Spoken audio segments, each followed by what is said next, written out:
In nomine Patris et Filii et Spiritus Sancti. Amen.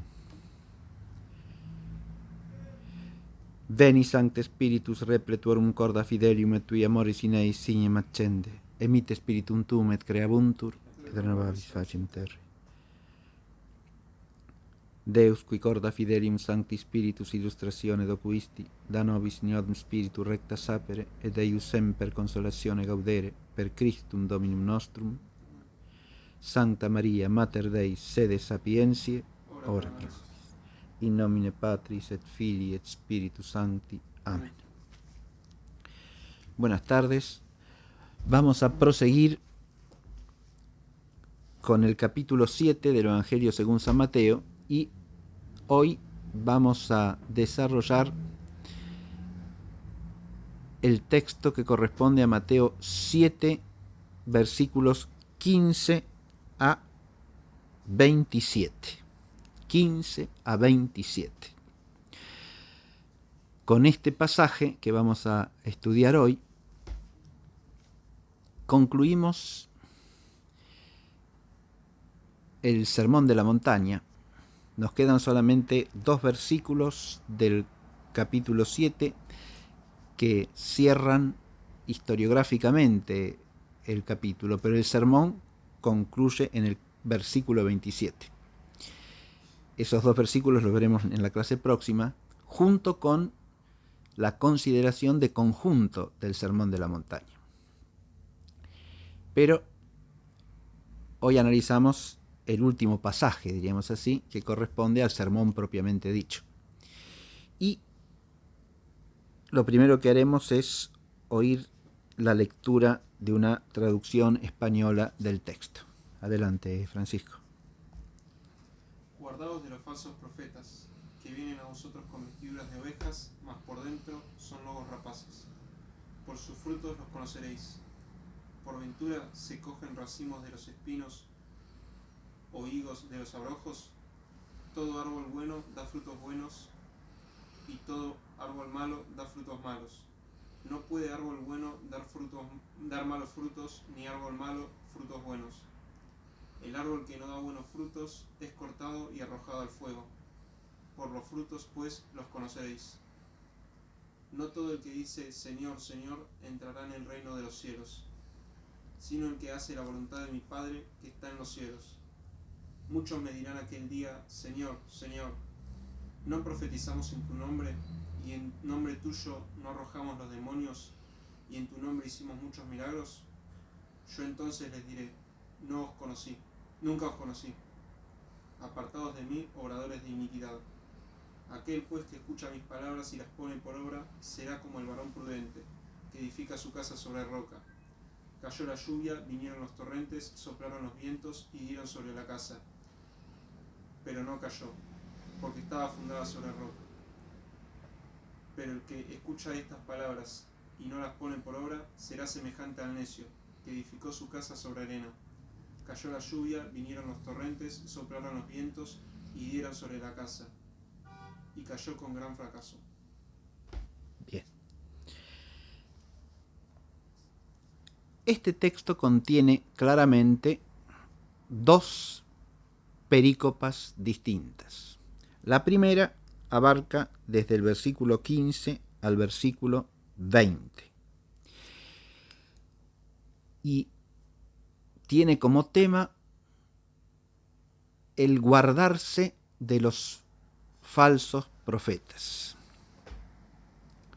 unido al signo que permite reconocerlos. Hay una admonición: guardaos de los falsos profetas, cuidaos de los falsos profetas. Y luego viene el tema de lo que permite reconocerlos. Y ese tema de lo que permite reconocer a los falsos profetas, que se introduce con la expresión del versículo 16, por sus frutos los conoceréis, y se termina en un estilo inclusivo, es decir, con una inclusión literaria, en el versículo 20 con la expresión por los frutos, pues los conoceréis. El versículo 16 dice por sus frutos los conoceréis, así empieza, y el versículo 20 por los frutos, pues los conoceréis. Entre el versículo 16 y el versículo 20 aparece la imagen del árbol que da buenos frutos y el árbol que da malos frutos. Esa imagen de los dos tipos de árbol, el árbol noble y el árbol ruin. Acá voy a hacer una aclaración sobre la traducción que hemos oído y sobre las traducciones más corrientes en castellano, que cuando vierten el versículo 17 suelen poner algo así como todo árbol bueno da buenos frutos y todo árbol malo da frutos malos. A ver, oigamos otra traducción.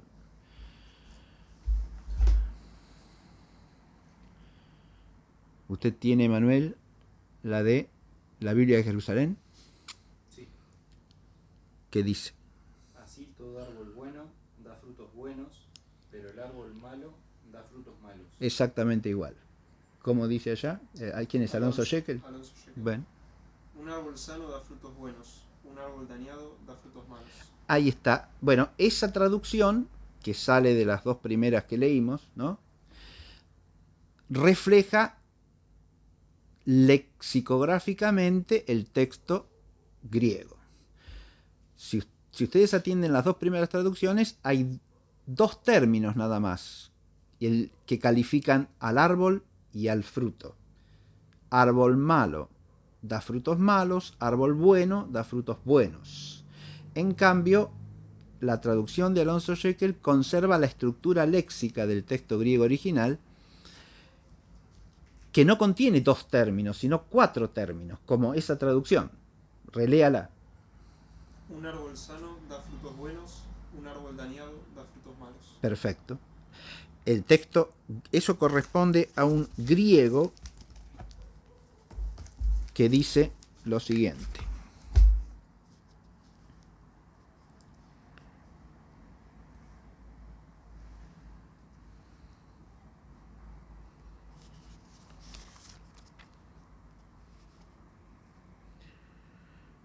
Hutos pan dendron agazón carpus calus poiei.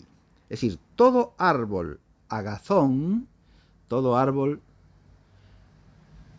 yo dije, al hacer la traducción explicativa, todo árbol noble pondríamos, todo árbol sano pone allí, y es una buena traducción. Todo árbol noble, todo árbol sano, la diferencia estaría en que noble haría alusión a una condición intrínseca del árbol, mientras que sano a un estado del árbol, lo cual no está mal semánticamente, sino que quizá teológicamente sea más adecuado. Entonces, un árbol noble o sano da frutos buenos. El término bueno ahí es el término kalos, carpus calus poiei. En realidad se podría traducir por bueno, por bello, por perfecto. Ninguna de las traducciones refleja exactamente toda la riqueza del término griego, pero podemos decir ahí da buenos frutos, ¿no? Da frutos buenos.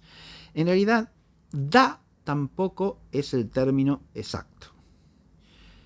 Si queremos atenernos a la semántica del original, el verbo griego es poiei, es decir, hace o produce frutos buenos, ¿sí? Todo árbol sano o todo árbol noble produce o hace buenos frutos. Y sigue. Todes sapron dendron carpus ponerus poiei. Es decir, mas el árbol ruin o el árbol ¿Cómo traduce allí? La danoso. Sí. Dañado. Dañado, dañado. El árbol enfermo, podríamos decir. El árbol corrupto, corrompido.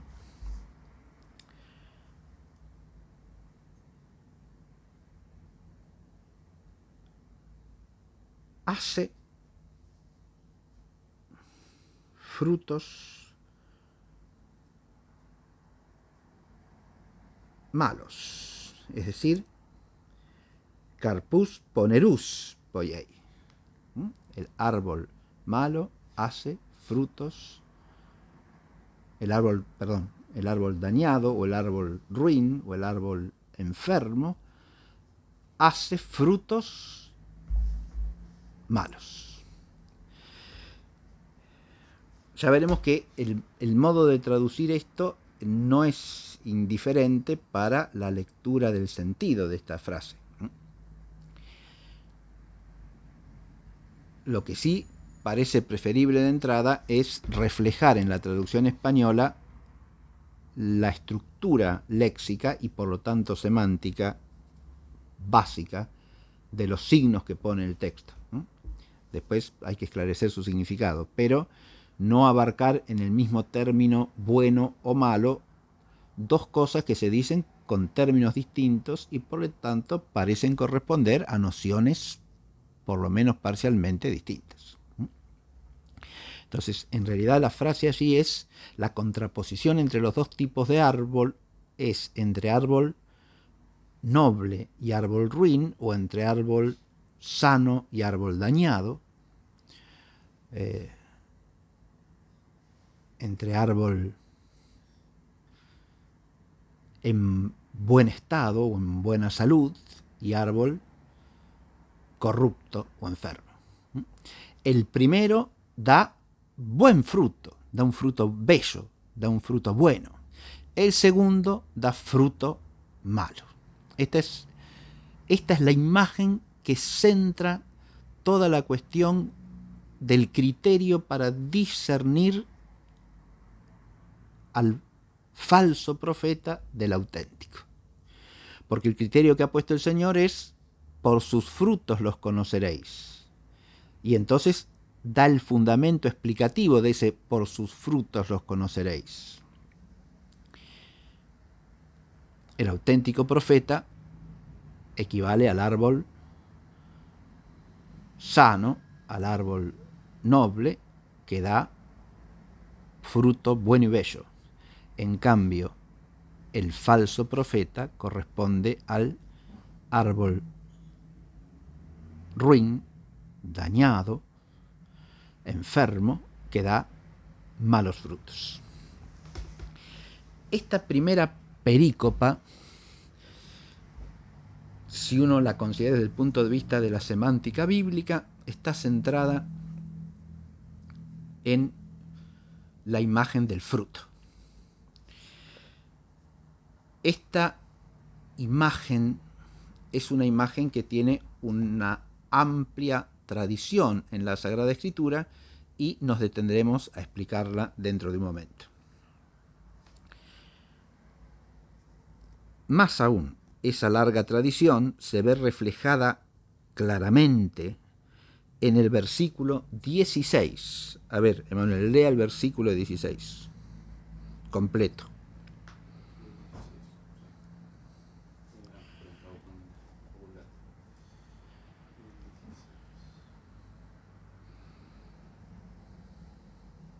Por sus frutos los conoceréis. ¿Acaso se recogen uvas de los espinos o higos de los abrojos? Hasta allí. Esta pregunta retórica que hace el Señor: ¿acaso se recogen uvas de los espinos o higos de los abrojos? Pone en juego dos pares de términos. Por un lado, uvas e higos, y por el otro, espinos y zarzas o abrojos, que, como veremos, tienen un significado clarísimo en la tradición del lenguaje profético. Tanto el tema del fruto como estos frutos en particular, que son la uva y el higo, y por lo tanto los árboles correspondientes, la vid y la higuera, uno podría pensar que están nombrados como podrían estar nombrados otros frutales u otros frutos cualesquiera, pero en realidad, estudiando la escritura, se advierte que no es así en absoluto, sino que está usando imágenes arraigadas en la tradición profética de Israel. Esta es la primera perícopa, entonces, la que es parte del mandato y monición guardados de los falsos profetas, y luego centra el discernimiento del falso profeta y el auténtico profeta en la imagen de los árboles contrapuestos y de los frutos que dan estos árboles. Bien. Sí, Emanuel. No, con la higuera, ¿a qué se refiere cuando hace referencia a la historia de Israel? Ahora lo vamos a leer enseguidita. Ya vamos a ir a los textos proféticos, ¿sí? Pero tanto la vid como la higuera están asociadas con el pueblo de Israel y con la presencia de Dios en medio del pueblo.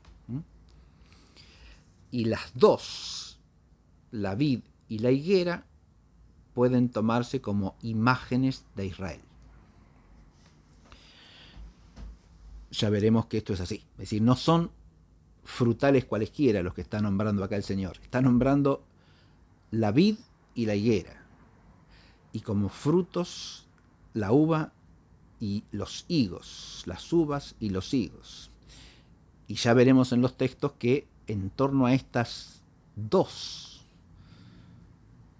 denominaciones hay una doctrina profundamente teológica en la tradición de los profetas. En Jeremías, en Ezequiel, en Oseas aparecen estos términos con un significado preciso. Lo que sí, ya desde ahora queda en claro, es que la imagen no corresponde a cualquier frutal o a cualquier fruta, ¿no? Está nombrando el Señor con estas palabras un tema de la tradición bíblica. Eso es lo que tenemos que ubicar después, es decir, ¿cuál es ese tema? ¿A qué nos lleva a pensar en la vid y la higuera por contraposición a las zarzas y los espinos? Es decir, insisto, hay dos pares de nombres que se contraponen entre sí. Bien. La segunda perícopa se inicia con una afirmación tajante acerca de quién entrará en el reino de los cielos. Es como una respuesta a esa pregunta: ¿quién entrará en el reino de los cielos? Y esta segunda perícopa se inicia con una afirmación, insisto, rotunda de nuestro Señor a este respecto. ¿Quién entrará en el reino? No aquel que diga Señor, Señor. Aquí habría que aclarar, no aquel que solo diga Señor, Señor. No aquel que meramente diga Señor, Señor, sino el que hace la voluntad de mi Padre que está en los cielos. Esta es la afirmación que centra la segunda perícopa. ¿Quién entrará en el reino? El que haga la voluntad del Padre de nuestro Señor Jesucristo que está en los cielos. Ya hemos destacado en la clase en que hicimos la introducción general a todo el texto que va de 7:13 a 7:27, que aquí aparece la expresión correlativa o paralela a la del texto del Padre Nuestro, pero con la diferencia de que ahora nuestro Señor Jesucristo alude al Padre suyo, al Padre de Él, ¿sí? Esto lo encontramos en el versículo 21. Hopoion to thelema tu patrosmu, tuento y suranois. El que hace la voluntad del Padre mío, el de los cielos, o el que está en los cielos, ¿no?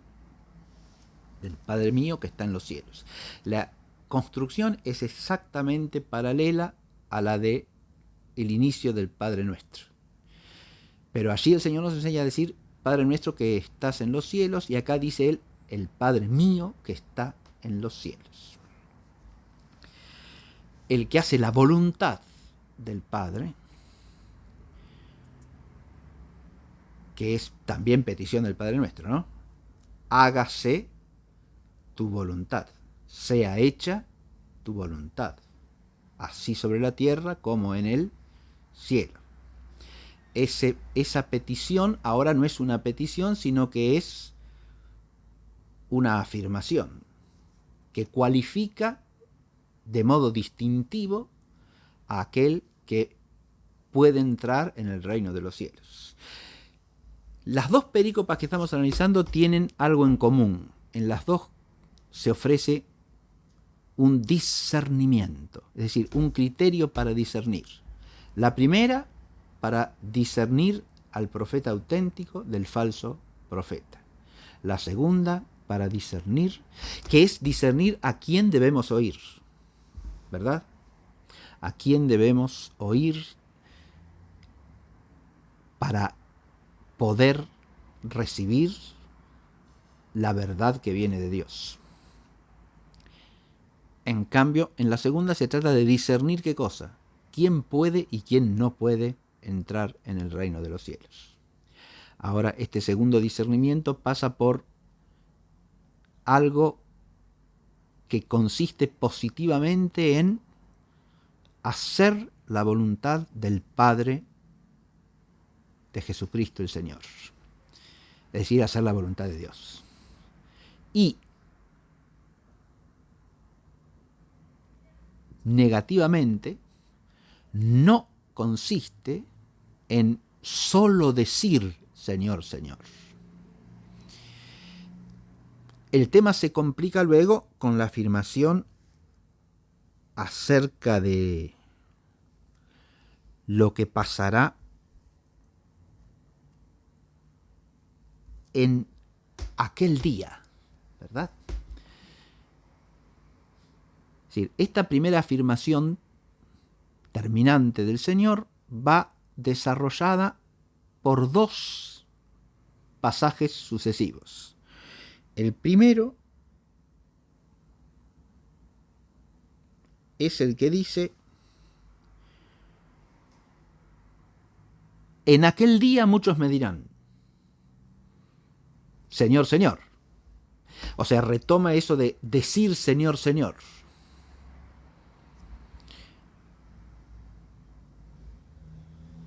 Pero esos que dirán Señor, Señor serán rechazados en cuanto obradores de iniquidad, por más que hayan profetizado en nombre del Señor, que hayan arrojado demonios en nombre del Señor, que hayan hecho muchos milagros en nombre del Señor.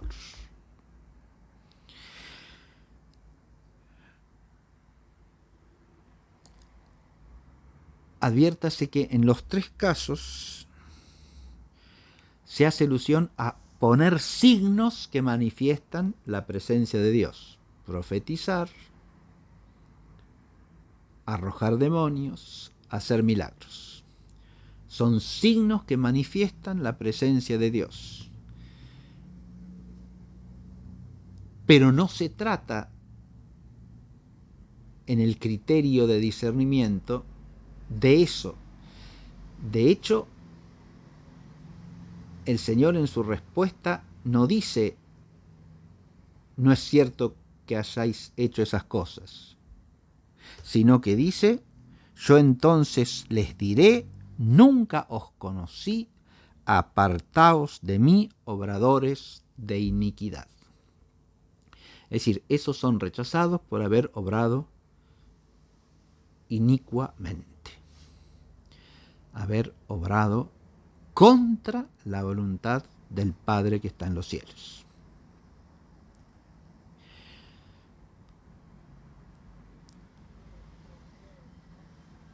Este primer desarrollo de la afirmación es una suerte de relato, de escenificación, podríamos decir, de aquel día, es decir, del día del juicio. Este pasaje tiene una clara correlación, un claro paralelismo con el capítulo 25, el final del capítulo 25 del Evangelio según San Mateo.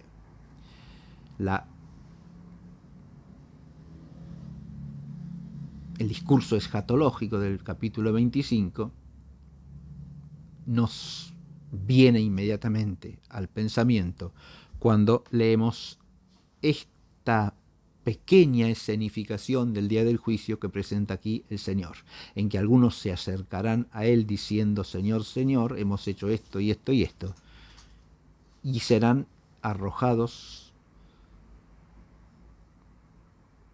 porque han sido obradores de iniquidad.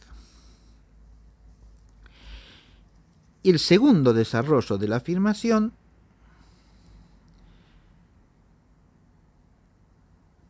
nos trae otra imagen, que es la imagen que como tal centra esta segunda perícopa. La primera dijimos que nos traía la imagen de los dos árboles. Ahora tenemos la imagen de las dos edificaciones, que se corresponden a su vez al varón prudente y al varón necio, ¿no?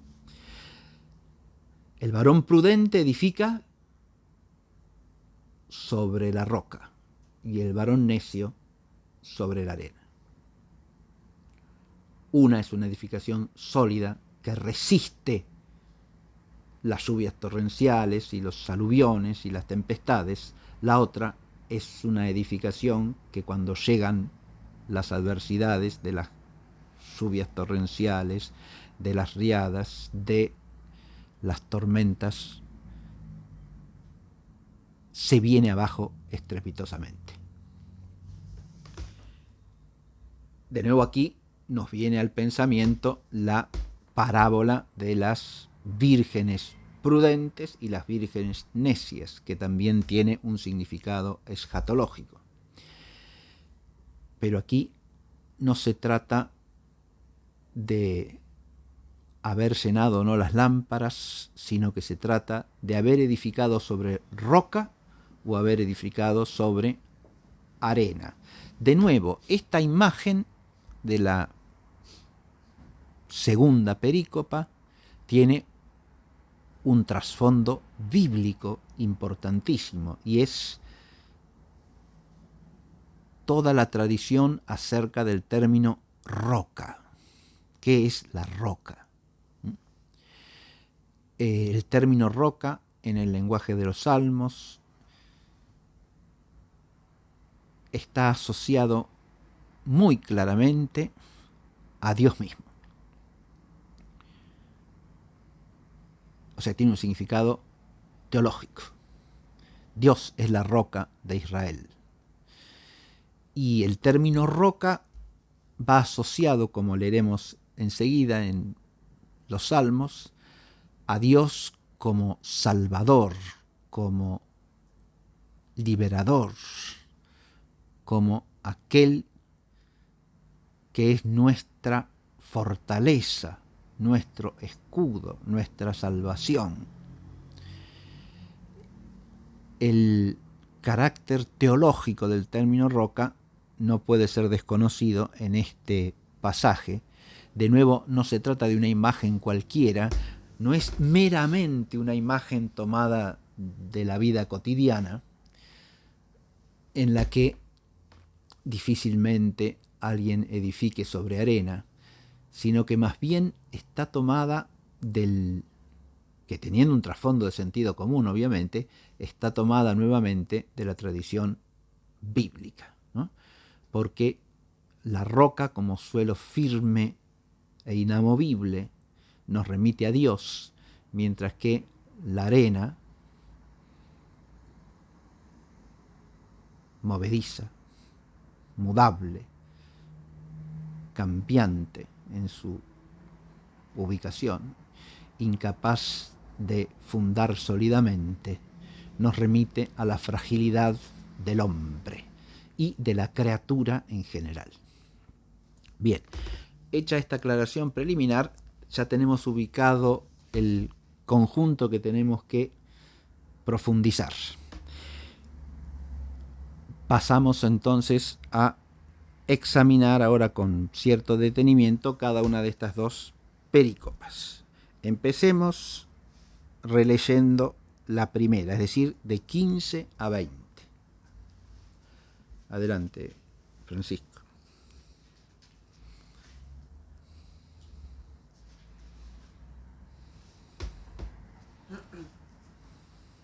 Guardaos de los falsos profetas, que vienen a vosotros con vestiduras de ovejas, mas por dentro son lobos rapaces. Por sus frutos los conoceréis. ¿Por ventura se cogen racimos de los espinos o higos de los abrojos? Todo árbol bueno da buenos frutos, y todo árbol malo da frutos malos. No puede árbol bueno dar malos frutos, ni árbol malo frutos buenos. El árbol que no da buenos frutos es cortado y arrojado al fuego. Por los frutos, pues, los conoceréis. Muy bien.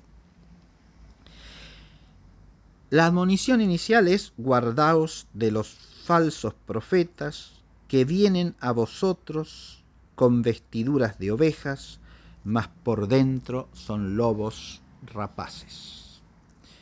Vamos a empezar por este versículo 15, que contiene una riqueza particular. El tema del versículo son los falsos profetas. Y es claro que este es un tema amplio de todo el Antiguo Testamento, para lo cual basta con que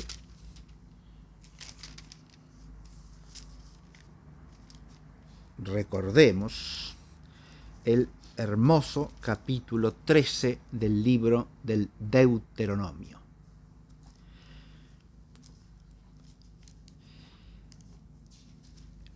En el Pentateuco tenemos presentado el tema del origen de la profecía, que surge junto con el pueblo de Israel, porque la existencia de profetas es correlativa de la existencia del pueblo de Dios. El profeta primero surge con el pueblo de la alianza, es decir, es Moisés. Y a partir de ahí surge el tema de la profecía en Israel. El profeta como mediador entre Dios y su pueblo, que habla palabras de Dios a su pueblo. Pero uno de los temas cruciales de la existencia del profetismo en Israel es el discernimiento del profeta auténtico y el profeta falso. Y a eso se refiere precisamente este capítulo 13 del libro del Deuteronomio. Adelante, Emanuel, a ver, léalo por favor. Sí. Si surge, todo esto que yo os mando, cuidaréis de ponerlo por obra sin añadir ni quitar nada. Bien. Así empieza allí, está bien, está bien. En otros textos puede estar ese como versículo último del capítulo anterior, que es el 12, pero no importa. Empiece desde el siguiente. el 2. Sí. Si surge en medio de ti un profeta. Pero ojo, está relacionado porque atención que ese mandato, todo lo que yo os mando, todo lo que yo te mando, guárdalo diligentemente sin añadir ni quitar nada, tiene que ver con lo que viene a continuación, ¿no? Si el profeta es aquel que habla de parte de Dios a su pueblo,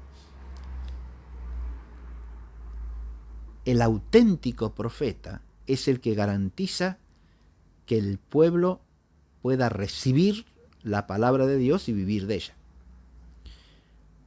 Es decir, que eso que es el don de Dios para su pueblo, la sabiduría de Dios hecha palabra humana comunicada al pueblo de Dios, mediante el profeta, que eso realmente llegue y no sea tergiversado, no sea distorsionado, no sea cancelado por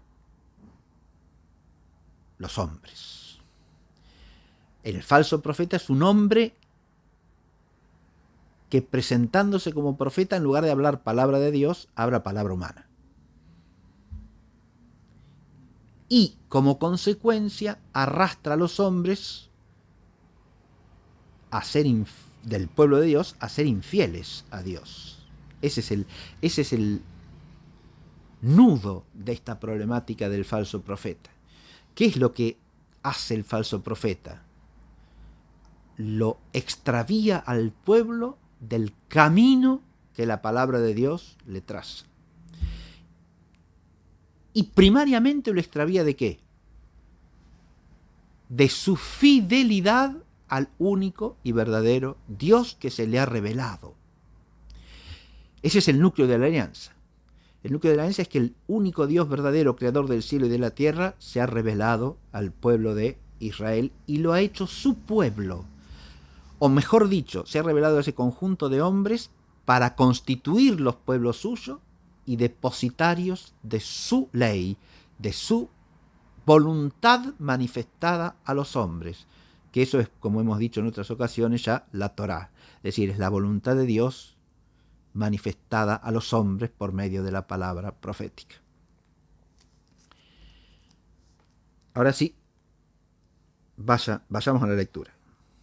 Si surge en medio de ti un profeta o vidente en sueños que te propone una señal o un prodigio y llega a realizarse la señal o el prodigio que te ha anunciado y te dice, vamos en pos de otros dioses que tú no conoces a servirles, no escucharás las palabras de ese profeta o de ese vidente en sueños.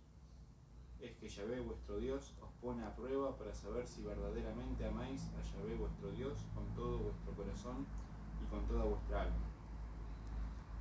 A Yahvé vuestro Dios seguiréis y a él temeréis, guardaréis sus mandamientos y escucharéis su voz, a él serviréis y viviréis unidos a él. Ese profeta o vidente en sueños deberá morir por haber predicado la rebelión contra Yahvé tu Dios, que te sacó del país de Egipto y te rescató de la casa de servidumbre. Para apartarte del camino de Yahvé tu Dios, te ha mandado seguir. Así, ¿cómo sigue? Así harás desaparecer el mal del medio de ti. Hasta allí. Fijémonos en esto. Este primer pasaje del capítulo 13 nos habla de un aparente profeta que se le presenta al pueblo, incluso con signos y señales que se cumplen, pero su mensaje es incitar al pueblo a que vaya tras otros dioses, es decir, conducirlos a la idolatría. Primer tema que aparece aquí, ¿no?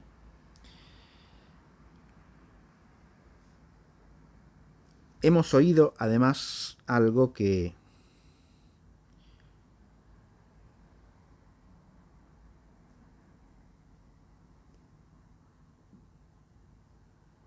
nos suena claramente en consonancia con todo el texto de Mateo 7 que hemos leído de entrada, porque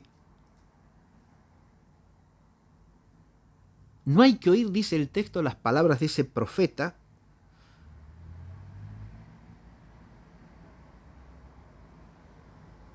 porque ellos están llamados a ir tras del Señor, tras de Yahvé.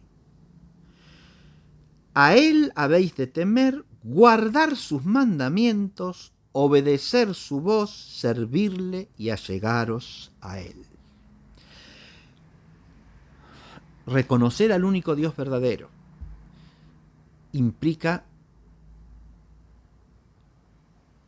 allegarse a Él, oír su voz y cumplir sus mandamientos, es decir, hacer su voluntad. El hacer la voluntad de Dios está en el centro de esta preocupación en relación con el auténtico profeta y el falso profeta.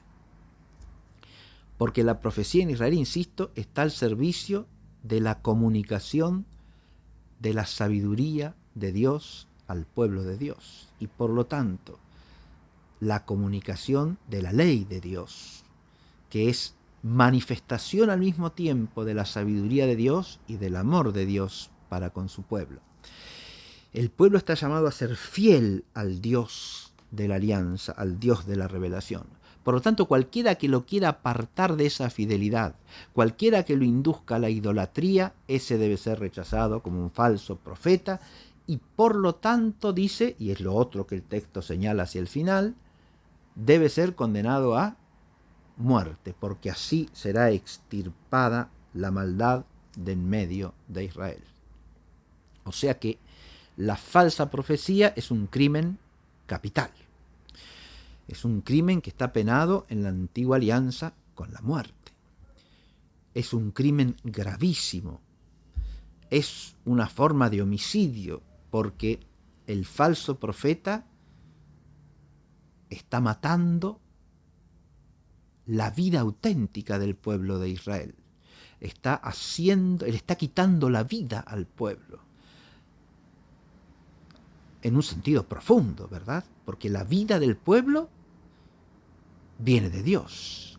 La vida del pueblo de Dios es la sabiduría de Dios comunicada en la palabra profética. El pueblo de Israel, el pueblo de Dios, vive de la palabra de Dios. El falso profeta, al apartarse de la palabra de Dios, o más todavía, al poner como palabra de Dios lo que contradice la palabra de Dios, está matando la vida del pueblo. La vida más perfecta, la vida más plena. Esto lo profundiza el texto continuando cuando habla de la relación entre cualquier miembro del pueblo de Dios y los más allegados y queridos a él, que si hiciesen eso mismo, si pretendiesen apartar al israelita de la fidelidad que le debe a Dios, también deben ser denunciados sin vacilar, dice el texto del Deuteronomio.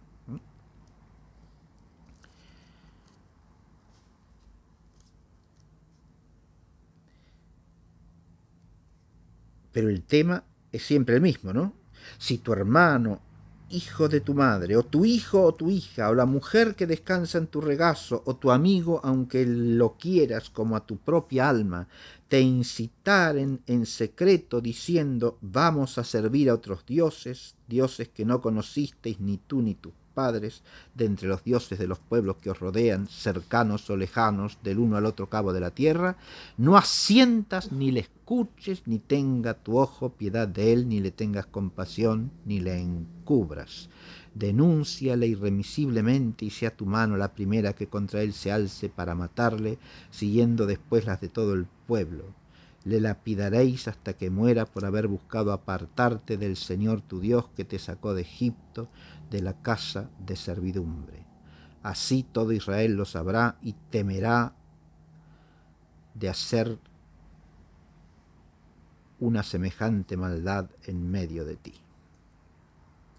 Y luego continúa, con el tema de las ciudades, si en una de las ciudades que el Señor tu Dios te ha dado por morada, oyeres decir, gentes malvadas salidas de en medio de ti andan seduciendo a los habitantes de la ciudad diciendo, vamos a servir a otros dioses, dioses que no has conocido, inquirirás, examinarás y preguntarás cuidadosamente si el rumor es verdadero y cierto el hecho, si se ha cometido en medio de ti tal abominación, entonces, dando al anatema a esa ciudad, con todo cuanto hay en ella y sus ganados, no dejes de pasarla a filo de espada.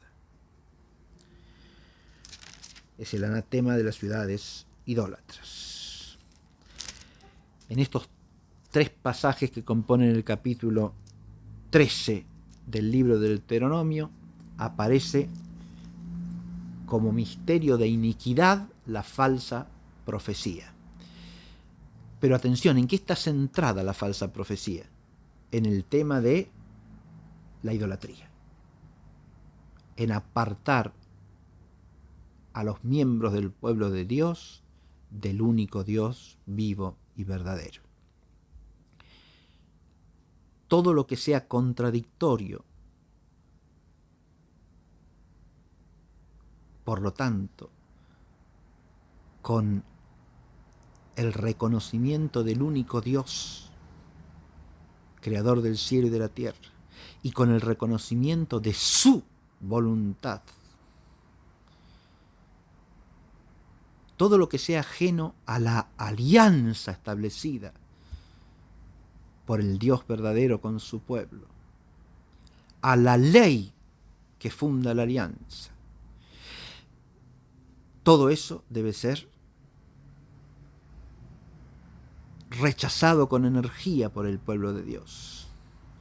Y si alguien que se presentase como profeta indujese al pueblo a la idolatría, es decir, a apartarse de la fidelidad a la alianza, a apartarse de los mandamientos del Dios verdadero, reemplazándolos por otra cosa, por otros preceptos, por otras voluntades que no son la de Dios, sino la de los hombres y sus ídolos,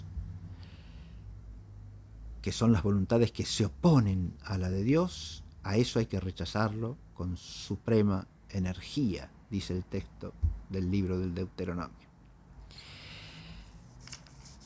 He ido hasta allí para que se vea que la tradición de la problemática del falso profeta, en la que el Señor nos establece al comienzo de esta perícopa, que va del 15 al 20, es un tema crucial de toda la Sagrada Escritura. Cuando los israelitas oyen hablar de la falsa profecía, cuando oyen al Señor hablándoles de los falsos profetas, entienden perfectamente a qué se está refiriendo. Es decir, tienen detrás de sí un amplísimo bagaje en torno a la cuestión del falso profeta.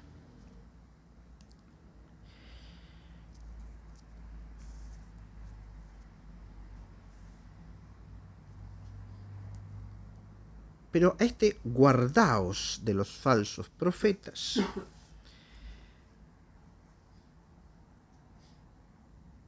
proségete, dice el texto griego. Proségete. Es decir, manteneos en atenta vigilancia frente a los falsos profetas.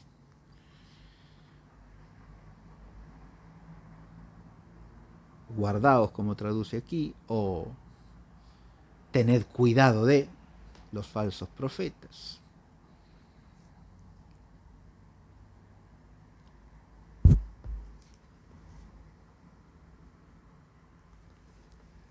A este mandato, que oído desde el texto del Deuteronomio que acabamos de presentar, quiere decir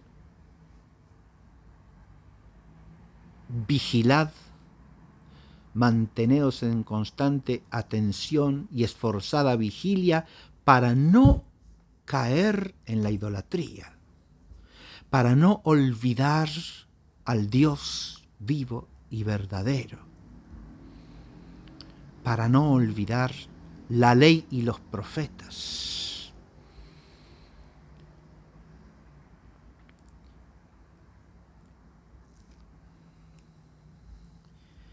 Para no apartarse de la sabiduría de Dios, de la voluntad de Dios, que es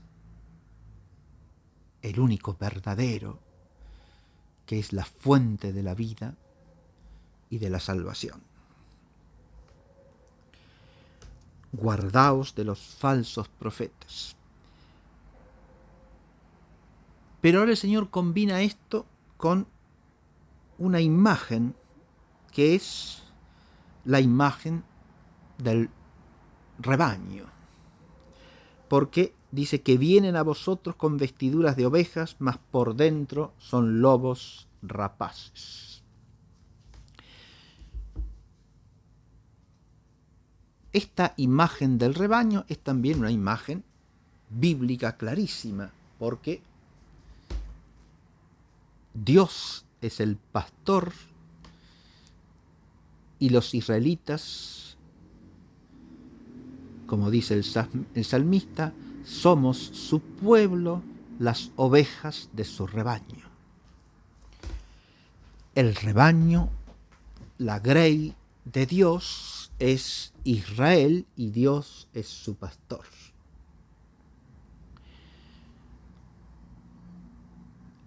Entre esa grey hay ovejas a las que Dios hace profetas. Advirtamos que el profeta es miembro del pueblo de Dios.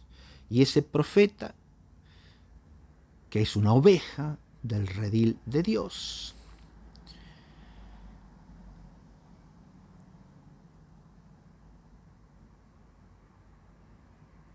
está contrastado aquí con un lobo que finge ser oveja. O dicho de otra manera, con alguien que tiene aspecto de oveja, pero por dentro es un lobo rapaz, es decir, un enemigo mortal de las ovejas. Enemigo mortal de las ovejas, porque como lobo rapaz lo que busca es hacer presa de las ovejas, matarlas para vivir de ellas. El lobo rapaz, el lobo hambriento, el lobo que será causa de muerte para las ovejas.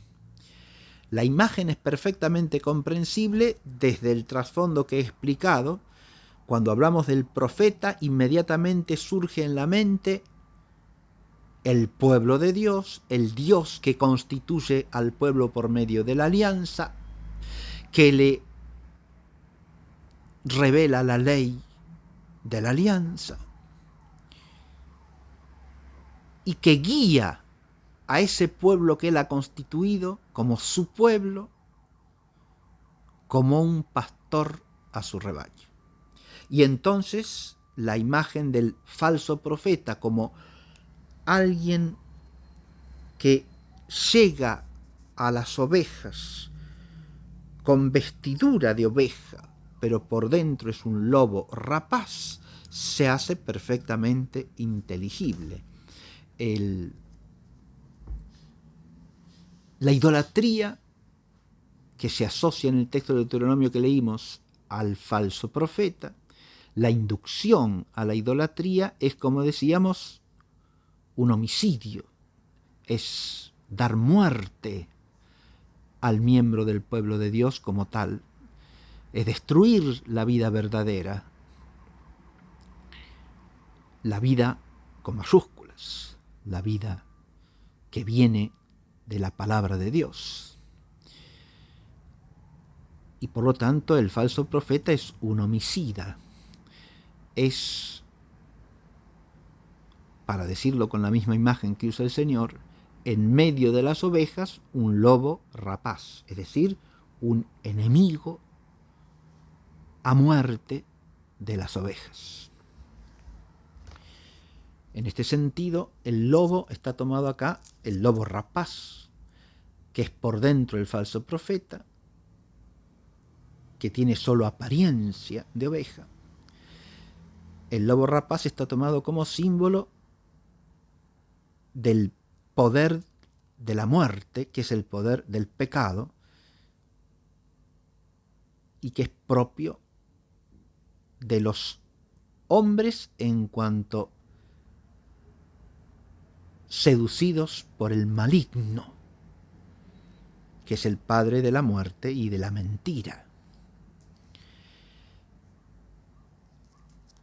El misterio de la iniquidad y el misterio del pecado son lo que está simbolizado aquí en el lobo rapaz, que se encierra bajo apariencia de bien.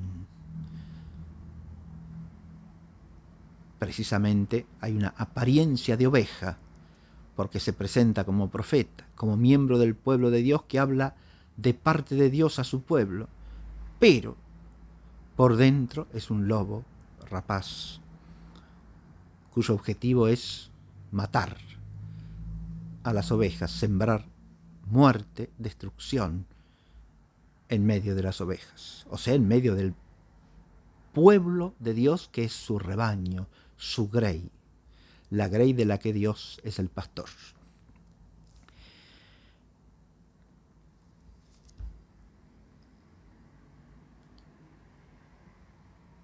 Desde aquí es claro que tenemos que pensar en el discurso del Señor sobre el buen pastor, el perfecto pastor, que es Él, Jesucristo el Señor, ¿no? Y por lo tanto, Él como pastor y planificador de la profecía al mismo tiempo, porque ya no es un hombre que habla de parte de Dios, sino que es el verbo eterno de Dios hecho carne, en el que llega a plenitud la revelación. Y es al mismo tiempo, como Cordero de Dios, por su Pascua, quien vence al maligno, al pecado y a la muerte.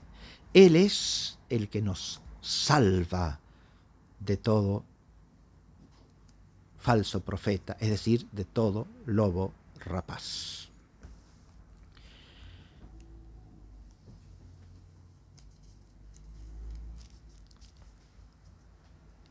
El texto sigue con la temática de cuál es el discernimiento, cuál es el criterio para discernir al profeta auténtico del profeta falso.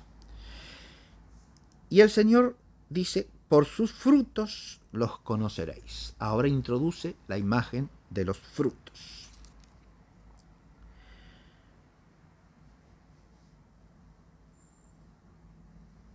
E inmediatamente pone esa interrogación que ya hemos meditado introductoriamente.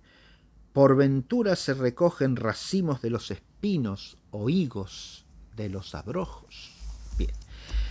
Aquí vamos a detenernos primero en la afirmación inicial. Por sus frutos los conoceréis. ¿Qué quiere decir esto de por sus frutos los conoceréis?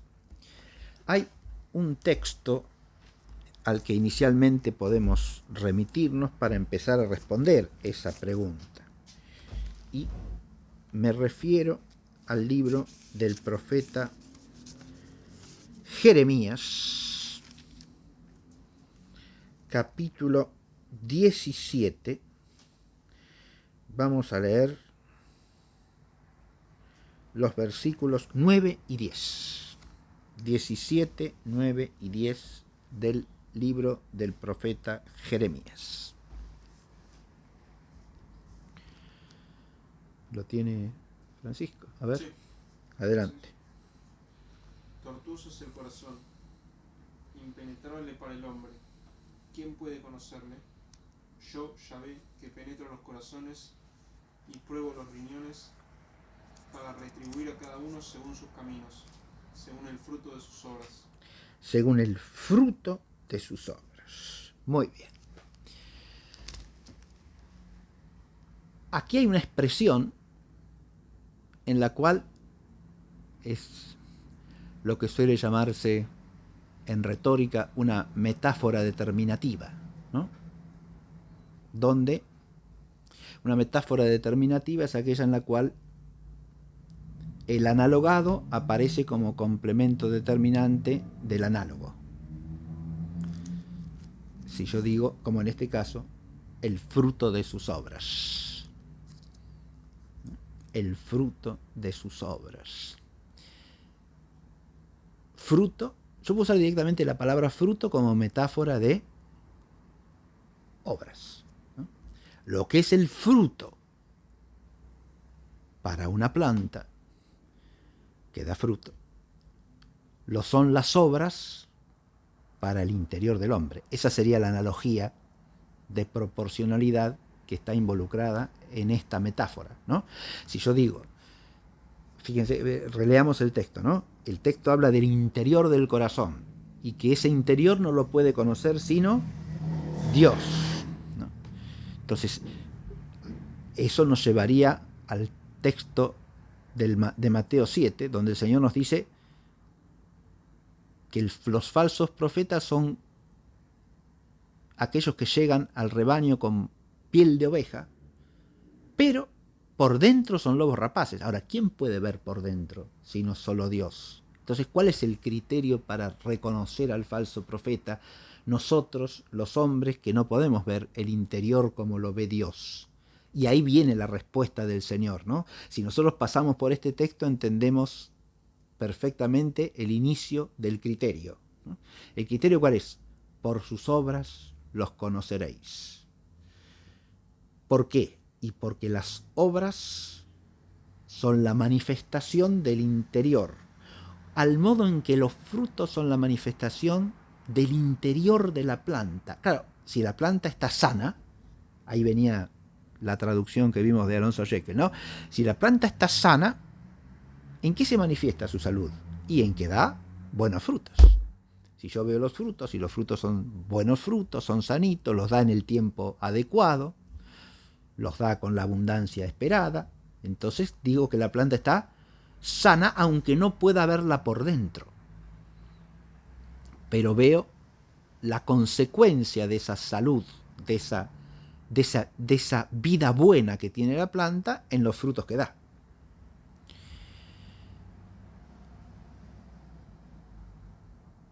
Esto nos lleva a cómo la imagen del fruto, y ya empieza a aparecer acá esto, está relacionada con la vida, ¿no? Todo el tema bíblico del fruto hay que asociarlo a la vida. Y hemos visto también cómo la profecía auténtica y la falsa profecía están asociadas con la vida. Porque el hecho de que el falso profeta reciba la pena capital implica que el crimen que comete es un crimen capital. Es como un homicidio y por lo tanto destructor de la vida, ¿verdad? Entonces, de esa vida que Dios da a su pueblo.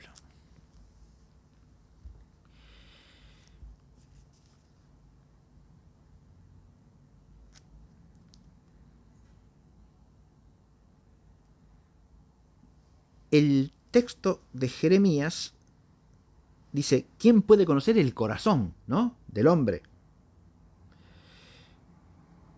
Y la respuesta es, yo el Señor que penetro los corazones y pruebo las entrañas o los riñones, ¿no?, porque es la expresión correcta, para retribuir a cada uno según sus caminos, según sus obras. Pero dice, según el fruto de sus obras, el profeta Jeremías. O según su fruto, podría decir. Según sus obras sería literalmente. Según su fruto sería metafóricamente. En la metáfora determinativa se ponen los dos términos, ¿no? Y entonces dice, según el fruto de sus obras.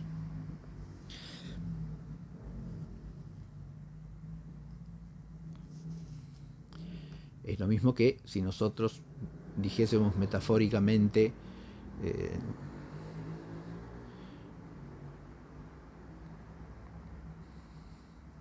para significar que alguien es muy inteligente, decir es una luz, ¿no? Es una luz que tiene inteligencia, que ilumina las cosas, muy. Y de ahí viene la expresión la luz de la inteligencia, ¿no? Que es una metáfora determinativa. Es decir, la luz de la inteligencia viene a querer decir que la inteligencia es como una luz, ¿no? Que ilumina y permite ver intelectualmente, ¿se entiende? Bien. Lo mismo acá, chico, habla de los frutos de sus obras, ¿no? Bien.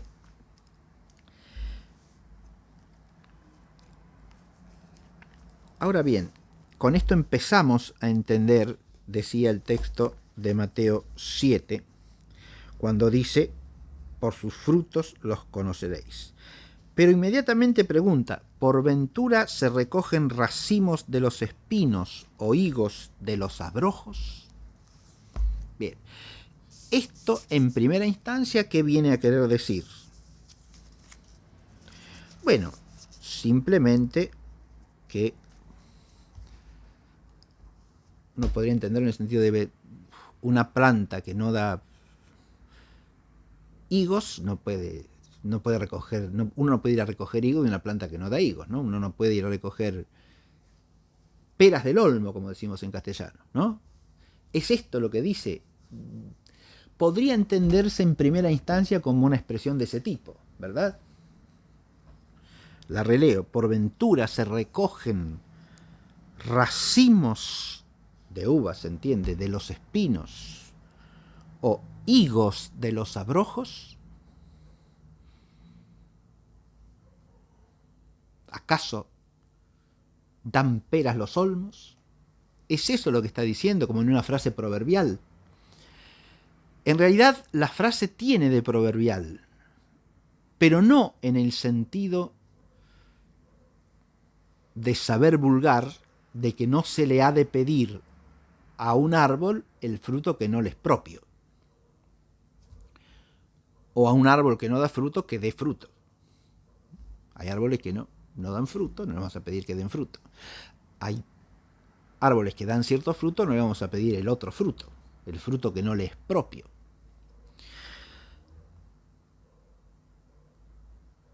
Pero como he insinuado al comienzo de la clase, no se trata solamente de eso, y que no se trata solamente de eso, ni principalmente de eso, sino de una expresión que tiene un rico trasfondo bíblico, es algo que nos revela la lectura de algunos textos del Antiguo Testamento.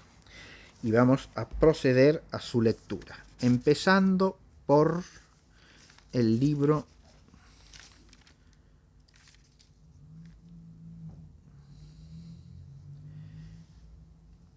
del profeta Oseas, que vamos a leer en los capítulos 9 y 10. Oseas.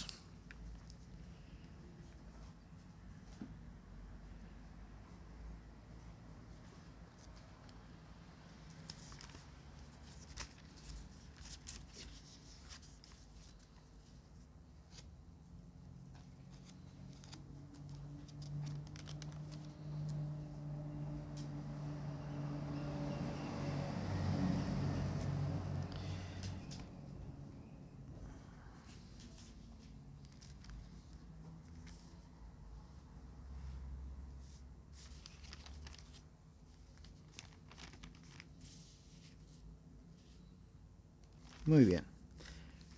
Empezamos leyendo Oseas capítulo 10, desde el 1 en adelante. A ver, Emanuel, léalo, por favor. 10, desde el 1 en adelante. Vid frondosa era Israel, produciendo fruto a su aire. Cuanto más aumentaba su fruto, más aumentaba los altares. Cuanto mejor era su tierra, mejor hacía las estelas. Su corazón es doble, mas ahora van a expiar, él romperá sus altares, demolerá sus estelas. Entonces dirán, no tenemos rey, porque no hemos temido a Yahvé. Y el rey, ¿qué haría por nosotros? Hasta allí. Aquí tenemos la imagen de Israel como viña, ¿verdad? Israel es una viña. La uva es el fruto de la vid, ¿verdad? Esta imagen de Israel como viña no está solo en Oseas, ciertamente que no.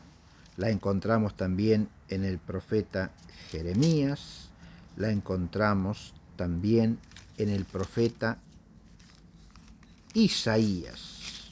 Recordemos simplemente el capítulo 5 de Isaías. Lo leo, dice así: voy a cantar a mi amado el canto de mi amigo a su viña. Tenía mi amado una viña en un fértil recuesto, la cavó, la descantó y la plantó de vides selectas.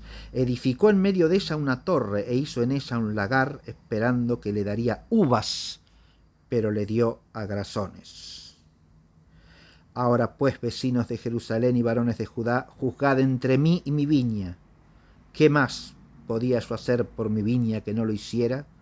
¿Cómo, esperando que diese uvas, dio agrazones? Acá tenemos la imagen de una viña, ¿no? Esa viña es cuidada atentísima y amorosamente por su dueño, que hace todo lo posible por ella. Pero en lugar de darle uvas, le da agrazones. En lugar de dar buen fruto, da fruto amargo, inservible, incomible, que no sirve para hacer vino, ni para hacer pasas, ni para nada. Da fruto malo. Sería el caso de una viña que es un árbol ruin, un árbol arruinado, un árbol dañado, un árbol enfermo, que a pesar de todos los cuidados que le dispensa su dueño, en lugar de dar uvas, dio agrazones. Y sigue así el texto: voy pues a deciros ahora lo que haré de mi viña. Destruiré su albarrada y será ramoneada. Derribaré su cerca y será hollada. Quedará desierta, no será podada ni cavada. Crecerán en ella los cardos y las zarzas, y aún mandaré a las nubes que no lluevan sobre ella. Pues bien, la viña de Yahvé de los ejércitos es la casa de Israel, y los hombres de Judá son su amado plantío. Esperaba de ellos juicio, pero solo hubo sangre vertida, justicia, y hete aquí gritaría. Ahora hay una identificación explícita entre la viña y la casa de Israel, entre la vid y las vides y los hombres del pueblo de Israel, que han dado mal fruto. ¿Por qué? Porque sus obras no son las que Dios, el Señor, ha pedido de ellos. Esperaba de ellos juicio y no han sido juiciosos. No han obrado conforme a la voluntad de Dios. Aquí tenemos, pero además Dios arrasa la viña y ¿qué deja que crezca en lugar de la viña? Zarzas y cardos, es decir, plantas espinosas. Ahí viene la contraposición que expresa el Señor en el capítulo 7 de Mateo entre la vid y los espinos, ¿verdad? La vid y los espinos. Muy bien. Ahora, si vamos al capítulo 2 del libro de Oseas,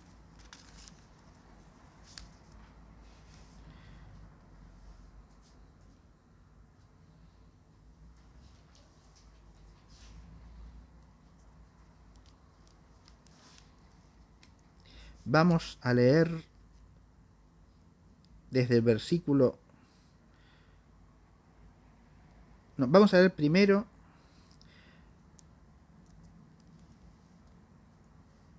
los versículos 14, 15.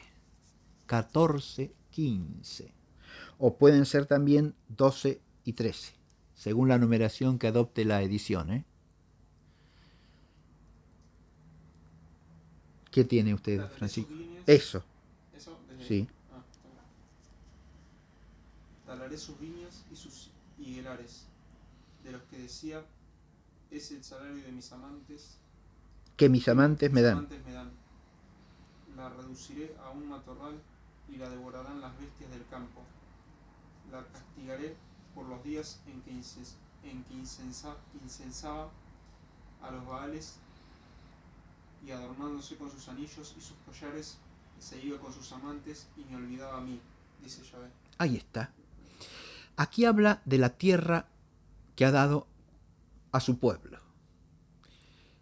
Y habla de un castigo por la infidelidad, ¿o no? Es un castigo que Dios da a su pueblo por haber sido infiel, que se ha ido con sus amantes, que quiere decir que ha abandonado a su esposo legítimo, que es el Señor, y se ha ido detrás de los ídolos de los gentiles. ¿Está claro? La idolatría es la infidelidad. Y esa idolatría es castigada ¿cómo? ¿Qué dice? Talaré sus viñas y sus higuerales. Acá tenemos el dúo, ¿no? Viñas, plantas de vides, e higuerales, o sea, un plantío de higueras. ¿Se ve? Acá aparecieron las uvas y los higos, ¿no? ¿Se ve? Sí, sí. Hay viñas e higueras. ¿Cómo traduce la Biblia de Jerusalén? Acá traduce conceptualmente es lo mismo, ¿no? Sí, Arrasaré su viñedo y su higuera. claro. De los que decía, Arrasaré su viñedo y su higuera. Muy bien. Sí, acá hay una nota que dice viñedo a higuera, expresión tradicional de la paz, de la tranquilidad y de la comodidad que hubo en tiempos de Salomón. bien. Fíjense que las uvas y los higos en los libros históricos del Antiguo Testamento, eso no lo vamos a leer, pero ya que ha aludido a la nota, lo señalo. En los libros históricos del Antiguo Testamento, por ejemplo en el primero de Samuel, lo mismo pasa también en los libros de Crónicas, en diversos pasajes, cuando se quiere hablar de los bienes abundantes del pueblo, o de un alimento que nutre y que es sustancioso, y que caracteriza la abundancia y por lo tanto se asocia a la paz, se habla de uvas, racimos de uva o pasas de uva y pan de higos. Es decir, los higos y las uvas se toman como alimentos que son especialmente dulces y reparadores de fuerzas, nutritivos, ¿no? Que simbolizan la abundancia, el bienestar. Y por eso sustituirlos por zarzas y cardos, como dice acá, es cambiar la abundancia de frutos que alimentan y nutren al pueblo por plantas que lo único que tienen son espinas. O sea, plantas que son penitenciales. Por eso dice aquí, hay un castigo sobre Israel. Y en ese castigo, ¿qué es lo que hace Dios? Talaré sus viñas y sus higuerales. De los que decía, es el salario que mis amantes me dan. Es decir, las higueras, las vides están tomadas como un pago con que el pueblo retribuye a su Dios. El pueblo, al ocuparse de la tierra que Dios le ha dado, al cultivarla y al obtener de ella frutos nobles, está correspondiendo al amor de Dios. Esta es la imagen que hay aquí en el libro de Oseas. Pero esa correspondencia es falsa, ¿por qué? Porque el pueblo se va detrás de los ídolos. ¿Está claro? El pueblo es infiel. Abandona a Dios por los ídolos. Y entonces, en lugar de viñas e higuerales, lo que tendrá serán campos arrasados, donde crezcan los espinos. Eso lo dice precisamente en versículo 6. ¿Qué dice el versículo 6? El 6. Por eso voy yo a cercar su camino con zarzas y a alzar un muro para que no pueda hallar ya sus sendas. Para que no pueda hallar ya sus sendas. Muy bien. Y ahora vamos al capítulo 9 de Oseas. Y leemos versículos 9 y versículo 10. A ver, Emanuel. 9 de Oseas, ¿sí? Estábamos en el 2, ahora volvemos hacia donde estábamos, que empezamos en el 10, ¿no? Y ahora vamos al capítulo 9, versículos 9 y 10. A ver, Emanuel. 9 y 10. Sí. Han llegado al fondo de la corrupción, como en los días de Gibeá. O sea, Sí. Él recordará sus culpas y visitará sus pecados. Claro, visitará sus pecados, quiere decir que los castigará, ¿no? Adelante. Como uvas en desierto encontré yo a Israel, como breva de higuera en sus primicias vi a vuestros padres. Pero No. al llegar ellos a Baal peor, Sí. se consagraron a la infamia y se hicieron abominables como el objeto de su amor. Como el objeto de su amor. Ahora, acá llegamos a otra instancia, ¿no? Las higueras y las viñas ahora ya no son imagen de los bienes con que Dios bendice a su pueblo. Advirtamos que si nos situamos en la imagen genérica del fruto, en todos los salmos y también en todo el Antiguo Testamento, la abundancia de los frutos de la tierra es un don de Dios y es una bendición de Dios para su pueblo.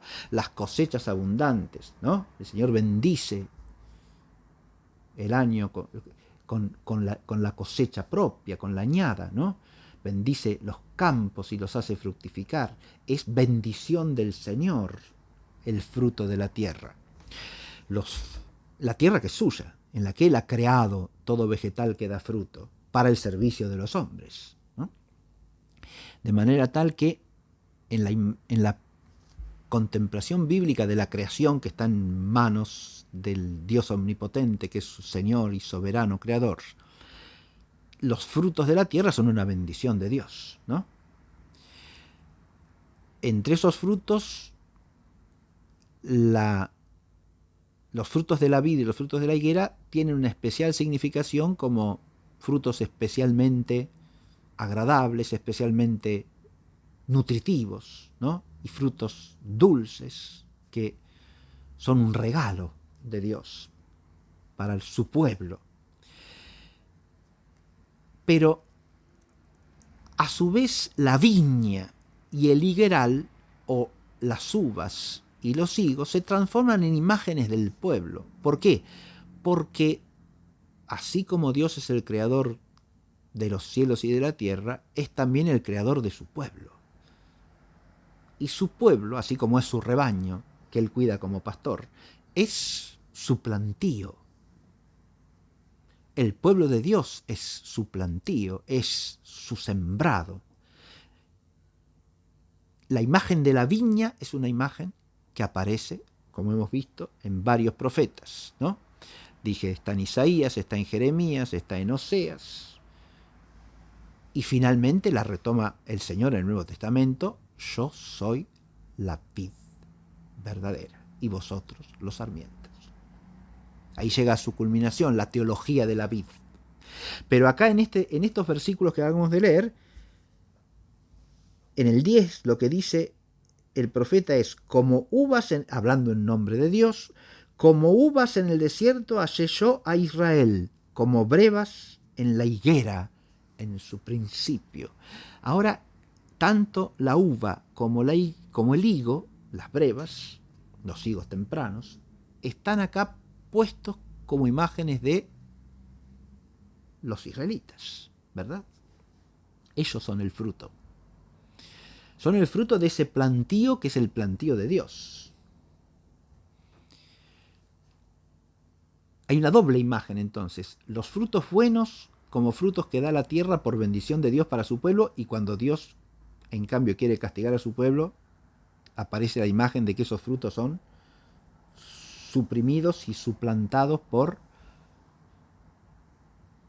los espinos.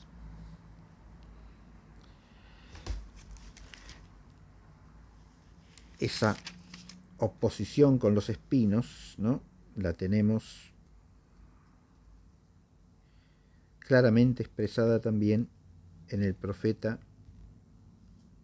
Jeremías.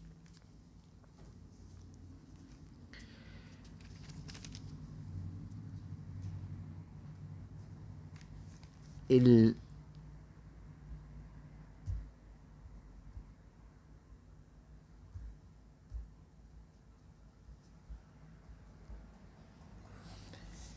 texto que estamos considerando nos presenta la imagen de los israelitas como frutos a su vez, ¿no? El pueblo de Israel es como una viña y los israelitas son sus frutos, ¿verdad?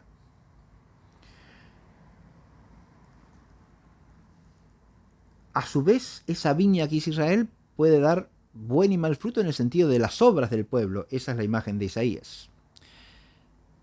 A su vez, los frutos pueden ser los mismos israelitas, que según esta expresión que aparece en el profeta Oseas, Dios halló primero como frutos buenos, ¿no?, de su viña, como higos, como uvas.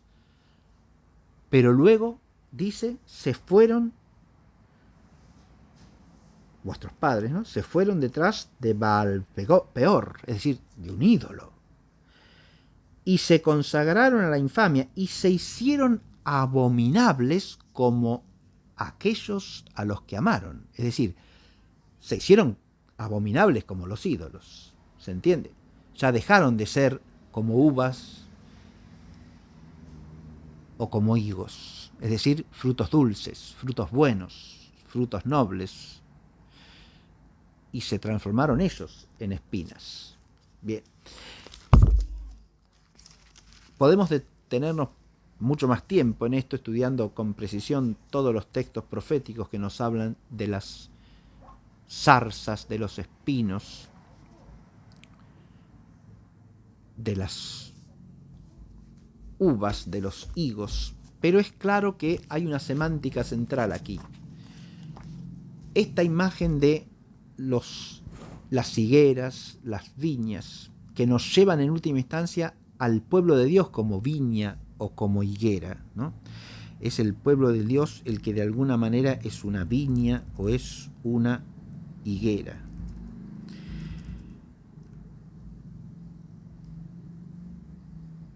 Si nosotros leemos, vamos a ir a leer un texto de Jeremías, porque ese sí que no quiero dejarlo pasar.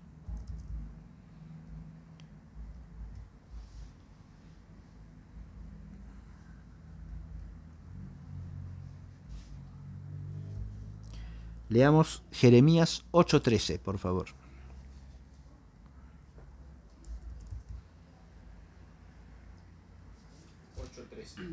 8:13.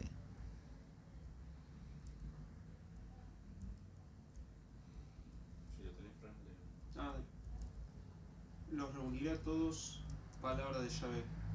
No quedará racimo en la viña, ni higo en la higuera. De nuevo, ¿no?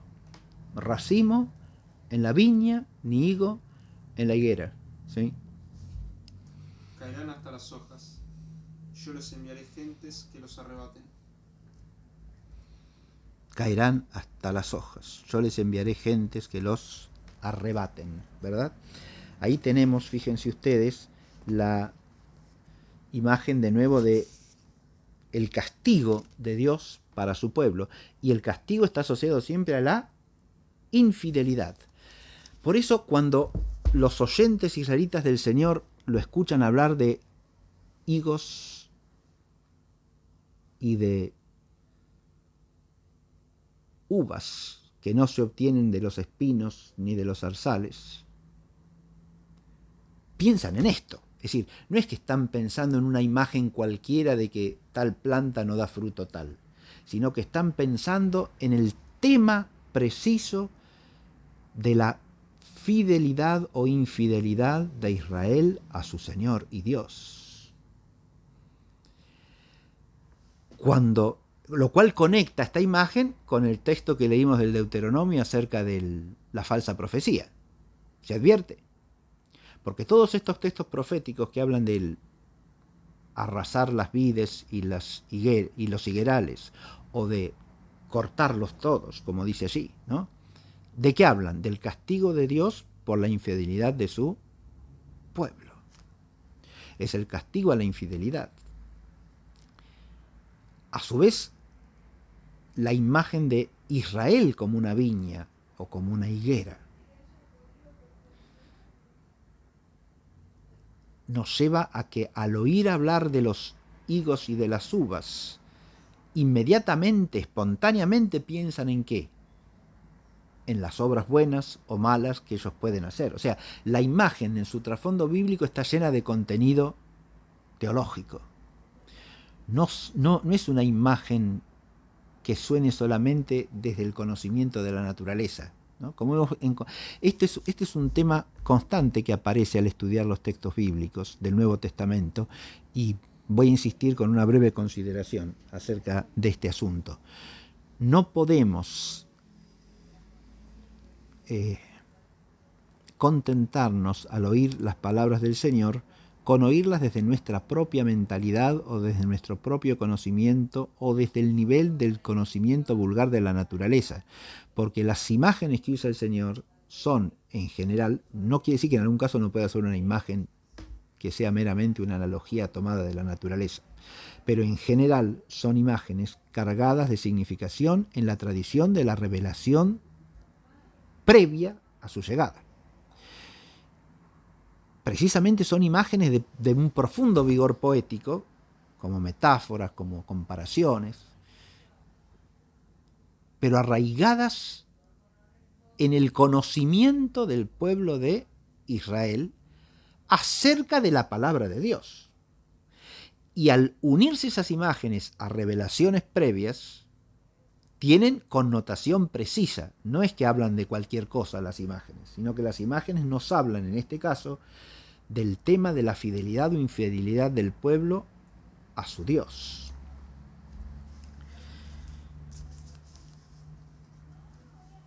Vamos a leer también otro texto de Jeremías, en el capítulo 24 de Jeremías, porque ahí aparece otro costado de la imagen de los higos. Capítulo 24. Este lo voy a leer yo. Dice el capítulo 24 lo siguiente.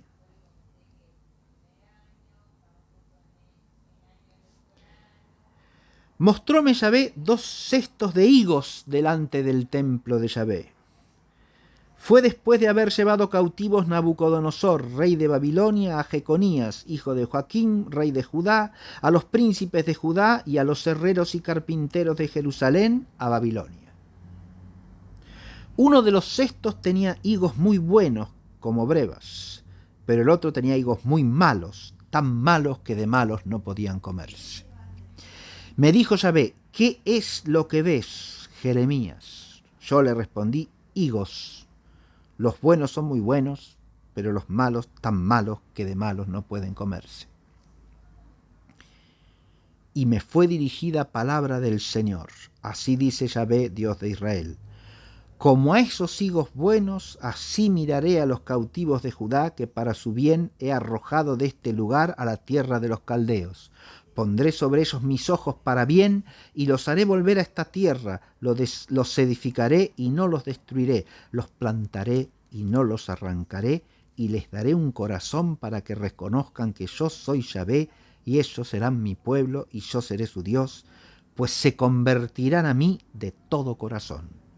Y de los higos malos, que de malos no pueden comerse, de estos dice Yahvé: así haré yo de Sedecías, rey de Judá, y de sus grandes, y del resto de Jerusalén, que quedaron en esta tierra, y de los que habitan en el país de Egipto. Los haré objeto de terror y desventura para todos los reinos de la tierra, el oprobio, el proverbio, la irrisión y la maldición en todos los lugares a donde los arrojaré, y mandaré contra ellos la espada, el hambre y la peste, hasta que desaparezcan de la tierra que les di a ellos y a sus padres. Ahora tenemos otra comparación con los higos esta vez los higos solos. Así como en el capítulo 5 de Isaías, la viña que se esperaba que diese buenos frutos dio agrazones, ¿no? Hay frutos buenos y frutos malos. Acá son los higos buenos y los higos malos. La higuera es Israel, porque estos higos son unos israelitas y otros israelitas, ¿verdad? Así como allá la viña era Israel, ahora Israel es la higuera. Se advierte que son dos imágenes profundamente arraigadas en el lenguaje del Antiguo Testamento y en particular en los libros proféticos. Pero este texto es sumamente importante, ¿por qué? Porque ¿quiénes son los higos buenos aquí? Ubiquémonos históricamente, el texto nos sitúa después del exilio a Babilonia de parte del pueblo de Israel. Hay parte que ha quedado en Jerusalén o se ha ido a Egipto, y hay parte que ha caído en cautividad de los babilonios y ha sido llevada a Babilonia por Nabucodonosor y su ejército. Y según lo que dice aquí el libro del profeta Jeremías, los higos buenos son los que están en el exilio. ¿Por qué? Porque esos, aceptando con humildad el castigo, dice, se convertirán de corazón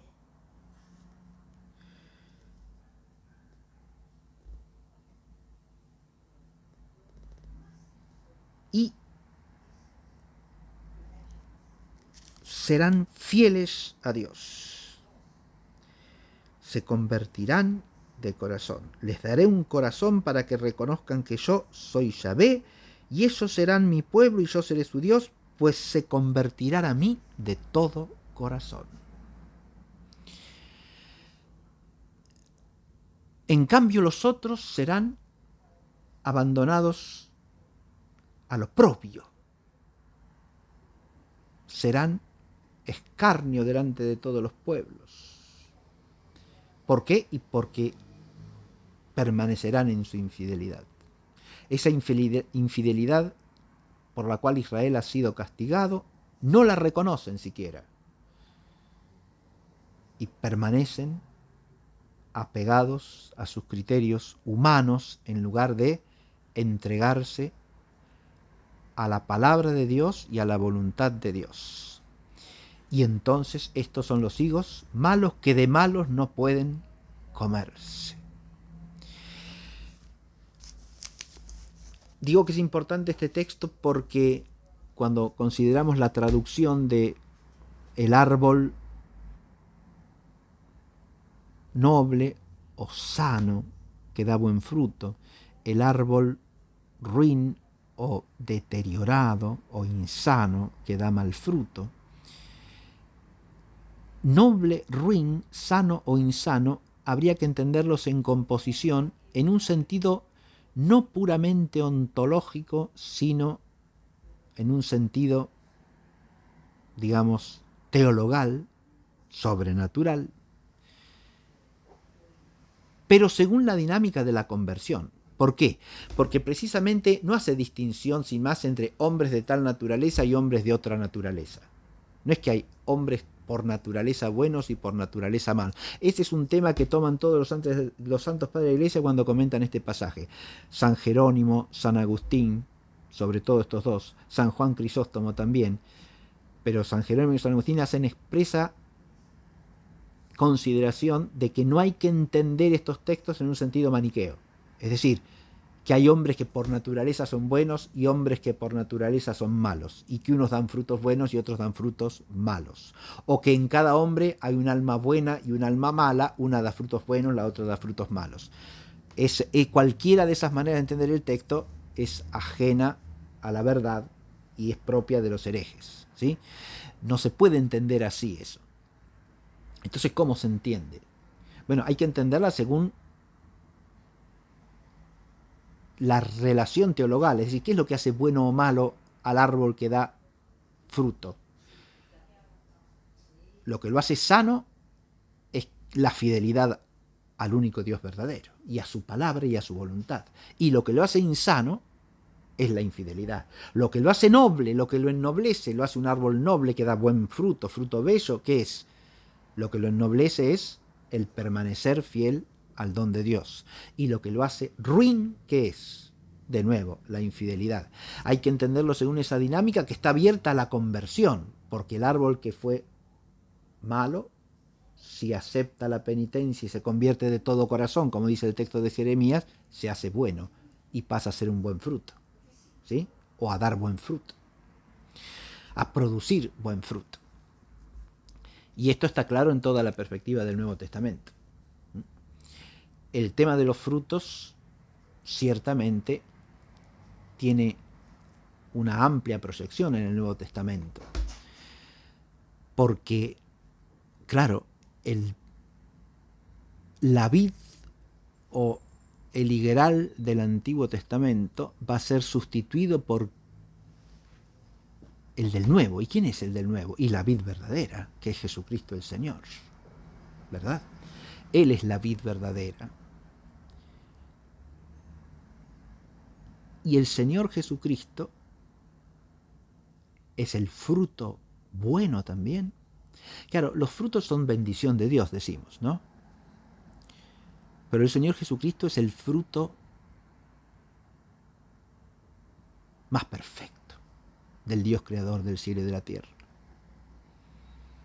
Primero que nada, ahí estamos bosquejando una teología del fruto a partir de la Biblia, ¿no? Primero que nada, porque es el logos coeterno y consubstancial del Padre. Es Dios de Dios, luz de luz, Dios verdadero de Dios verdadero. Engendrado, no creado, de la misma sustancia, consubstancial con el Padre. En ese sentido, siendo su logos, siendo su verbo eterno, es como el fruto perfectísimo del Padre.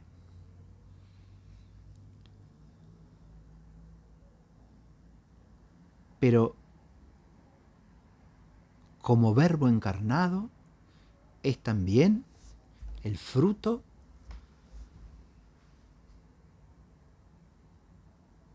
de la hija de Sión, de María Santísima, a la que se le dice qué cosa en el Nuevo Testamento. Bendita tú entre las mujeres y bendito el fruto de tu vientre.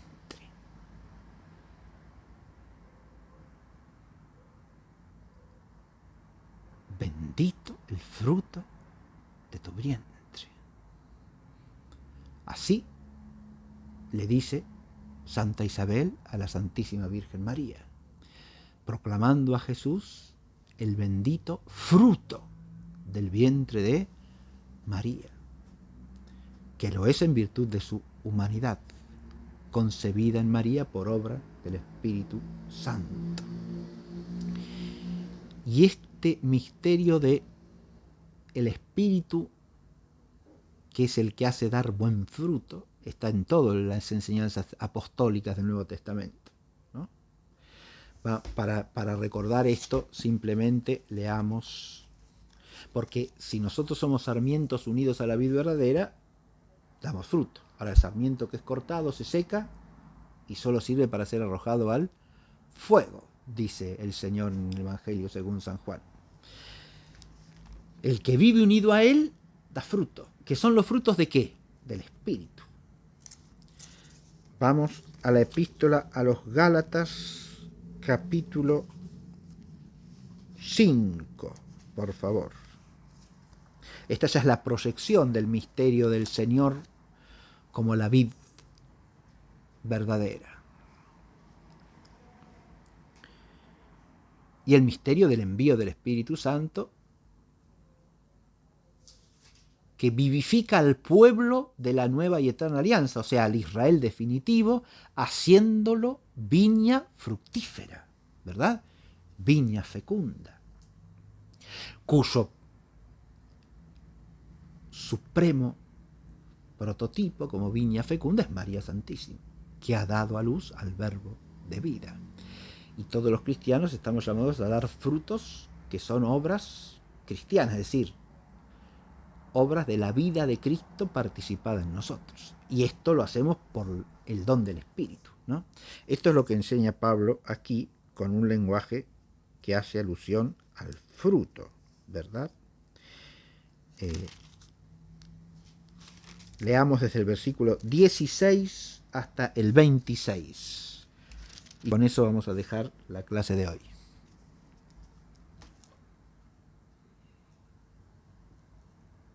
Os digo pues, andad en espíritu y no deis satisfacción a la concupiscencia de la carne, porque la carne tiene tendencias contrarias a las del espíritu, y el espíritu tendencias contrarias a las de la carne. Pues uno y otro se oponen de manera que no hagáis lo que queréis. Pues uno y otra se oponen de manera que no hagáis lo que queréis. Adelante. Pero si os guiáis por el Espíritu, no estáis bajo la ley. Ahora bien, las obras de la carne son manifiestas, a saber... A las obras que son los frutos, ¿no? ¿Está claro? Según lo habíamos visto ya en el profeta Jeremías, ¿no? Los frutos de las obras, ¿no?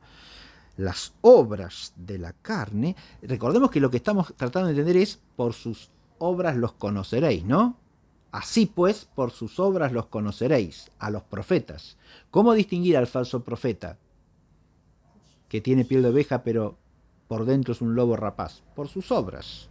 Ahora, distinguirlos por sus obras es lo que está explicitado o explicado a través de la comparación con el árbol que da buen fruto y el árbol que da mal fruto. Así pues, por sus obras los conoceréis, dice el Señor Jesucristo, ¿no? Los conoceremos a los profetas auténticos en que den obras que sean frutos de ¿qué? Y frutos del Espíritu de Dios, ¿se entiende? En realidad, en primer lugar, él, al hablarles a los israelitas, en el momento en que les está hablando, se está refiriendo a él mismo, ¿eh? Él es el auténtico profeta, no, mucho más que profeta, porque es el verbo de Dios encarnado, ¿sí? En él la profecía llega a su plenitud. No he venido a abolir la ley de los profetas, sino a darle pleno acabamiento, a cumplirlas en plenitud. Cumplirlos en plenitud, decimos la ley y los profetas, la ley y la profecía, a cumplirlas en plenitud. Pero el que lo reconoce a él no puede reconocer como profetas a los que se oponen a él. ¿Está claro? Esos son falsos profetas. Todo el Israel del que le está oyendo está llamado a esta decisión, a este discernimiento fundamental. Reconocer que en Jesucristo está la plenitud de la profecía y entender que todos los que se oponen a Jesucristo son falsos profetas, aunque hablen en nombre de Moisés, aunque repitan palabras del profeta Isaías o del profeta Jeremías, aunque digan que son intérpretes de la ley de Dios, son falsos profetas y se oponen a él. Es claro esto, ¿verdad? Ahora, proyectado hacia adelante, ¿qué significa? Que cualquiera que quiera alterar un ápice de la ley que el Señor ha llevado a plenitud, ese debe ser considerado un falso profeta. Y eso se manifestará en sus obras. ¿Por qué? Y porque no tendrá obras del Espíritu, sino obras de la carne. Sus obras no vendrán del don de Dios, que es el Espíritu Santo, que viene con la gracia del bautismo y que habita en la iglesia, sino que sus obras procederán de la pequeñez y de la fragilidad del hombre pecador. Son obras que no vienen del Espíritu, sino que son obras de la carne, como dice aquí Pablo. Siga. Ahora bien, las obras de la carne son manifiestas, a saber, fornicación, impureza, lascivia, idolatría, hechicería, odios, discordias, celos, iras, rencillas, disensiones, divisiones, envidias, homicidios, embriagueces, orgías y otras como estas, de las cuales os prevengo, como antes lo hice, que quienes tales cosas hacen no heredarán el reino de Dios. Los frutos del Espíritu son caridad, gozo, paz, longanimidad, afabilidad, bondad, fe, mansedumbre, templanza. Contra estos no hay ley. Los que son de Cristo Jesús han Crucificado. crucificado la carne con sus pasiones y concupiscencias. Si vivimos del Espíritu, andemos también según el Espíritu. No seamos codiciosos de la gloria vana, provocándonos y envidiándonos unos a otros. Muy bien. Aquí tenemos ya llevado al tema de los frutos del Espíritu Santo, ¿no? Como aparece en la epístola de Pablo a los Gálatas, la contraposición entre buenos frutos y malos frutos, o sea, obras buenas y obras malas. Las unas proceden del Espíritu de Dios, las otras proceden de la carne. Bien. El distinguir al profeta auténtico del profeta falso pasa por las obras. Pero en la perspectiva en que está dicho el texto, insisto en que las obras aquí son que el auténtico profeta lleva al pueblo ¿hacia quién? Hacia el Dios vivo y verdadero y a la fidelidad a Dios, mientras que el profeta falso lo lleva en sentido opuesto. El falso profeta lo lleva a la idolatría con todas las obras de la idolatría, que si parten de la traición al Dios vivo y verdadero y al ir detrás de los ídolos, implican como cortejo todas las obras de la carne, ¿verdad? Bien, con esto podemos dejar la primera de las perícopas que teníamos que considerar. Yo esperaba llegar más adelante, pero ya se ha cumplido el tiempo con creces, de manera tal que vamos a dejar aquí y en la clase próxima veremos la segunda perícopa, es decir, Mateo 7, desde el 21 al 27. Bien. En nombre del Padre, y del Hijo, y del Espíritu Santo. Amén.